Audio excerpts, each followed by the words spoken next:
During our Davis Cup matches, which is probably our biggest event, we would use Performa Sports. Somebody will be charting the match at the side of the court. We'll have somebody videoing the match at the same time, and then the information is fed to me as captain on the chair.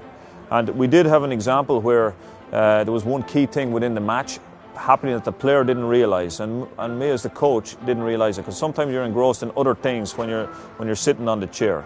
So what it actually was somebody was serving into a certain part of the court on the big points all the time. This was flagged to me by somebody who was using the analysis system at the side of the court. I was able to tell the player to watch for this at key times, and it was a reason why they broke serve.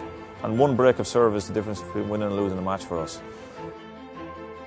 The information we're looking for depends on the player. You know? It's not always the same thing, and it's great to be able to change the template around so that you can search for different things for players.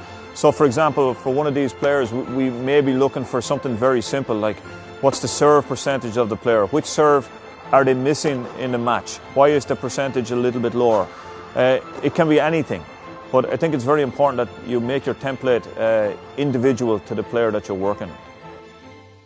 I think as a coach you have to be careful how you introduce the information to the player.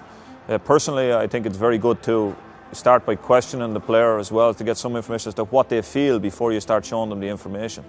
And then obviously to give a good mix between showing the positive and the negative information with the players, that you don't just show negative information, but the response is always very good. And to save the information and keep it for the next time you analyse the match is also very strong, so they can make a comparison from match to match.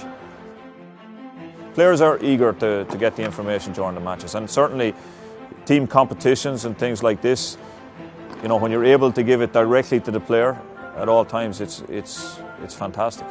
Tennis players play a tournament, they play one match on the Monday, they play another match on the Tuesday, so the information has to be very quick.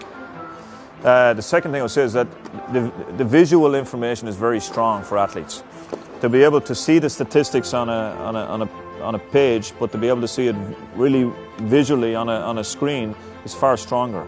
And then to be able to visually see it on the screen and go directly into the video at the same time is really, really strong tool for athletes. So I think that has really helped us as regards the plans we would use with players at tournaments. You know, normally what we did in the past was you record the matches and then after the tournament you go through the matches when you have more time, which really hasn't got the same impact because the tournament's already finished. So you're only concentrating on the next tournament, whereas now you're able to change your goals from day to day. Before we used Performa Sports, a typical day for us was you go to the tournament, you take the sheet of paper, you do your statistics, you record the match, and the only feedback we could give the players after the match really was to go through the pen and paper stats. It is certainly completely different now. The fact that it's so simple to use and so easy for a coach who doesn't need to have a degree in technology to use, it means that anybody can use it.